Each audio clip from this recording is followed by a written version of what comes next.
बनारस का ठग। बनारस, जिसे आज वाराणसी के नाम से जाना जाता है, सदियों से अपनी आध्यात्मिकता, संस्कृति और रहस्यमय कहानियों के लिए प्रसिद्ध है। यह शहर जितना धर्म और भक्ति का केंद्र है, उतना ही यह चतुराई और ठगी के अनोखे किस्सों के लिए भी मशहूर है। ऐसा ही एक किस्सा बनारस के एक कुख्यात ठग का है, जो चालाकी और धूर्तता में माहिर था। उसकी कहानी आज भी बनारस की गलियों में गूंजती है और लोगों को सावधान रहने की सीख देती है।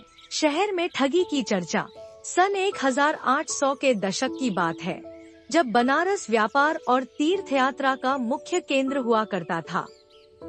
दूर दूर से लोग गंगा स्नान के लिए आते थे और कुछ व्यापारी अपना माल बेचने के लिए यहाँ ठहरते थे। ऐसे में ठगी और धोखाधड़ी के कई किस्से आम थे, लेकिन एक ठग ऐसा था जिसने अपनी चतुराई से सभी को चकित कर दिया था। उसका नाम था लालचंद, लेकिन लोग उसे बनारस का ठग कहकर पुकारते थे। लालचंद एक साधारण आदमी की तरह दिखता था। उसके पहनावे और बातचीत में ऐसी सरलता थी कि लोग तुरंत उस पर विश्वास कर लेते थे। वह कभी एक धर्मगुरु बन जाता, कभी व्यापारी और कभी जरूरतमंद यात्री का रूप धारण कर लेता।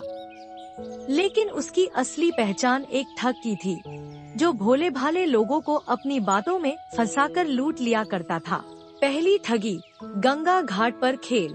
एक दिन की बात है, जब एक अमीर व्यापारी रामदास बनारस आया।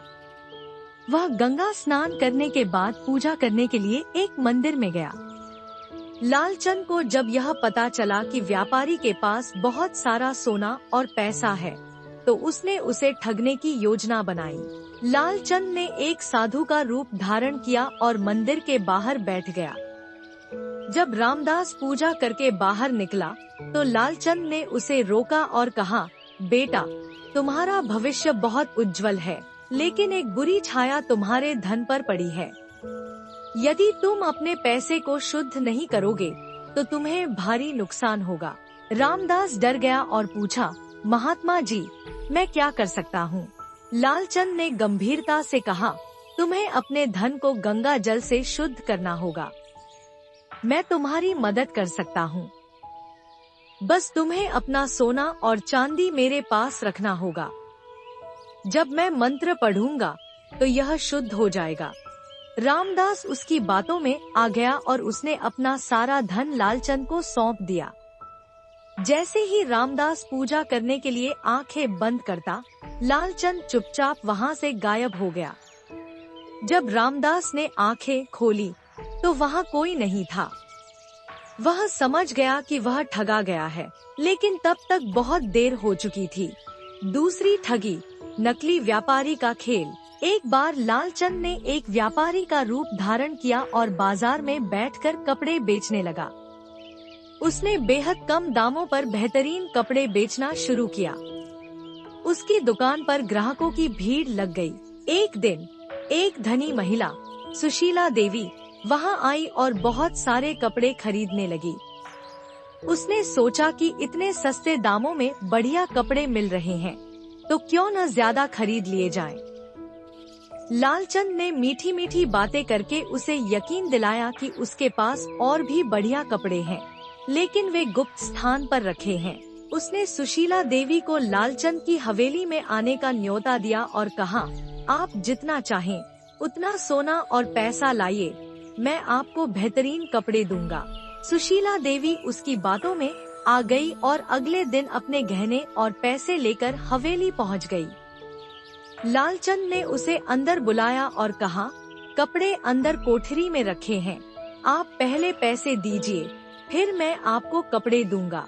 जैसे ही सुशीला देवी ने पैसे दिए, लालचंद ने दरवाजा बंद किया और पीछे के रास्ते से फरार हो गया। सुशीला देवी को जब अपनी गलती का एहसास हुआ, तो बहुत देर हो चुकी थी। आखिरी ठगी, जब ठग ही ठगा गया। लालचंद वर्षों तक ठगी करता रहा, लेकिन कहते हैं कि अपराध का अंत निश्चित होता है। एक दिन लालचंद ने अंग्रेजों ने उसे जेल में डाल दिया और बाद में उसे बनारस से निष्कासित कर दिया। कहा जाता है कि इसके बाद लालचंद का कोई अतापता नहीं चला। कुछ लोग कहते हैं कि वह एक और शहर में जाकर फिर से ठगी करने लगा, जबकि कुछ मानते हैं कि उसने साधु का रूप धारण कर लिया और अपने किए पर पश्चाताप करने लगा। निष्कर्ष, बनारस के इस ठग की कहानी हमें एक महत्वपूर्ण सीख देती है। लालच और अंधविश्वास के जाल में न फंसे।